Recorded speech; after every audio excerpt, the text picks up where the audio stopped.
ओम हौं ओम जूं ओम भू भूरस्वः ओम त्र्यंबकं यजामहे सुगंधिं पुष्टिवर्धनम् उर्वारुकमिव वन्दनान् मृत्युर्मुक्षीयमामृतः। ओम स्वः भुव भुव ओम सः जूं हौं ओम।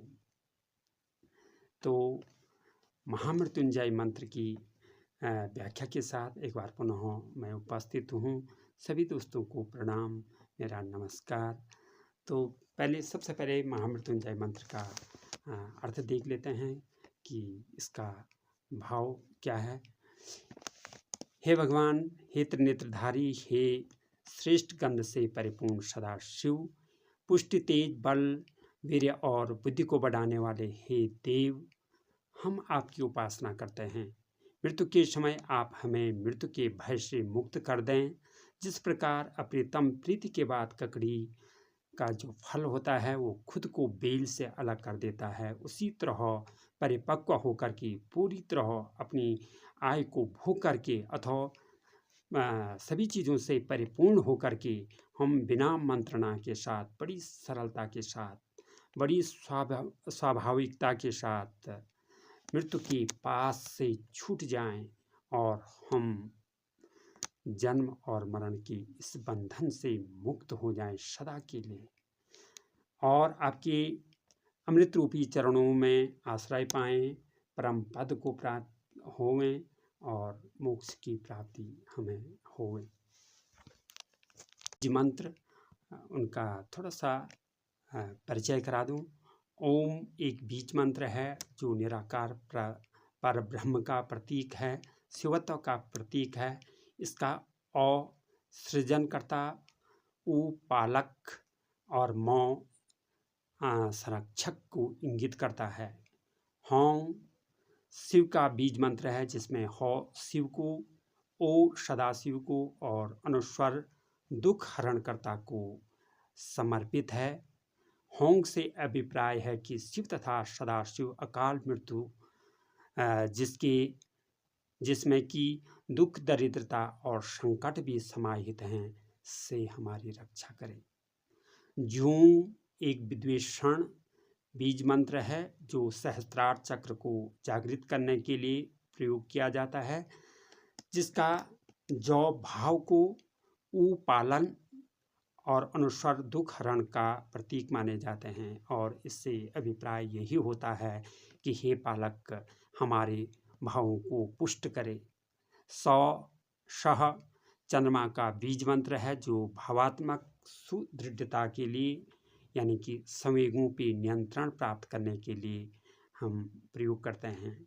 भू धरती यानी कि आधार, और भूर्व आकाश यानी कि ब्रह्मांड, योग की भाषा में बोलें तो भावना शून्य। स्वह स्वर्ग को, यानी कि मृत्यु और मोह से परे, जिसको मोक्ष भी बोला जाता है। त्र्यंबकम महादेव यजामहे, हम उपासना करते हैं सुगंधिम, गंधों में श्रेष्ठ, यानी कि बहुत अधिक आकर्षक जो होता है। उर्वारुक ककड़ी इव की तरह बंधनात्, बंधन से, मृत्यु के बंधन से, मोक्षीय मुक्त हो जाए, मृतात यानी कि अमृत। भगवान त्र्यंबकम आयु, ओज, बल, वीर्य और तेज के संरक्षक हैं। उनकी साधना साधक को ओजस्वी, तेजस्वी और वर्चस्वी बनाती है। भगवान त्र्यंबकम की कृपादायिनी शक्ति एवं रक्षण शक्ति अक्षुण है, जो कभी नष्ट नहीं होती है। हर परिस्थिति में वे भिन्न भिन्न प्रकार से हमारी रक्षा करते हैं। रक्षण के साथ साथ पोषण का प्रवाह भी चिर सतत और सनातन है। रोम रोम में हर श्वास के साथ ऊर्जा, जीवन, संजीवनी शक्ति प्रदान करती रहती है। देह के साथ मन, आत्मा को भी उन्नत करती है। इस बहुरंगी संसार में जो भी उत्प्रेरक संवेग हमें प्रदेय होते हैं, प्राप्त होते हैं, चाहे वो प्रेम है, आराम है, सम्मान, वात्सल्य, सेवा, घृणा, क्रोध, कुंठा, ये सब उन्हीं से मिलता है। त्र्यंबकम की जो ज्योति है, उज्जीवन रस का संचार करके चेतना, स्फूर्ति और उमंग भर देती है जीवन में। इसी जीवन रस से संसार का सिंचन होता है, संवर्धन होता है और वो चलता रहता है। तभी तो उनको पुष्टिवर्धन कहा गया है। अर्थात देह का विकार और मन का पाप का उन्मूलन जो है उन्हीं के द्वारा किया जाता है। काया, मन और आत्मा को पुष्ट करते हैं भगवान त्र्यंबकम। उपासना जैसा बोला गया है, यजामहे, यानी कि हम उपासना करते हैं। कैसी करते हैं? अपनी चेतना शक्ति को निखार करके, त्यागने लायक जो अवगुण हैं उनको त्याग करके पवित्र एवं कल्याणकारी कर्मों का संपादन कर उस परम सत्ता का संरक्षण करते हैं हम, और उपभोग भी करें। तभी तो यह पुष्टिवर्धन है। ऐसा नहीं केवल संरक्षण ही, संरक्षण के साथ उपभोग का भी हम अनुकरण करें। इसे साकार और निराकार की सीमाओं में बांधना उस परम शक्ति का संकुचन करने का भ्रम मात्र है। बंधनांश से अभिप्राय लगाव से नहीं है। भौतिक, लौकिक, सामाजिक, मानवीय लगाव तो स्वाभाविक है, पर आसक्ति की सीमा न छुएं, ऐसा मंत्र दृष्टा बोलते हैं। जब तक उपभोग हो उपभोग करें और फिर तृप्ति का वर्ण कर, और फिर समय आने पर जैसे ककड़ी घोर प्रीति के बाद भी बेल को खुद ही अलविदा कह देती है, ऐसे ही हे त्र्यंबकम, हे ईश्वर, हमारी गति हो।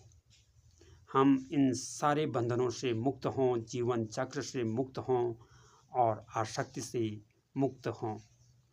जीवन ऐसा हो कि सात्विक पदार्थ को, भावों को स्वीकारता हुआ, आश्रय देता हुआ जीवन का निर्वाह करे। इंद्रियों और पदार्थों का उपयोग करता हुआ कभी भी विषयों का आसक्त न रहे। इंद्रियों का दास नहीं, स्वामी बने। खाने के लिए न जिएं, बल्कि जीने के लिए खाएं। हे भगवान।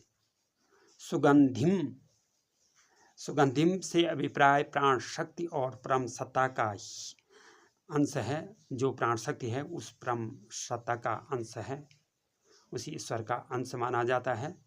उस विशालाक्षी पुष्प की सुगंध ही प्राण शक्ति है, जो समय के साथ बिखर जाती है, भटक जाती है और विषयों के प्रति आकर्षित हो जाती है। साधक की जो साधना उस पर ब्रह्म की प्राप्ति की ओर अग्रसित रहे, अर्थात हम उस त्र्यंबकम भगवान, उस कल्याणकारी सुगंध की पिपासा, उसकी चाहत में रहें, उसकी प्राप्ति में रहें।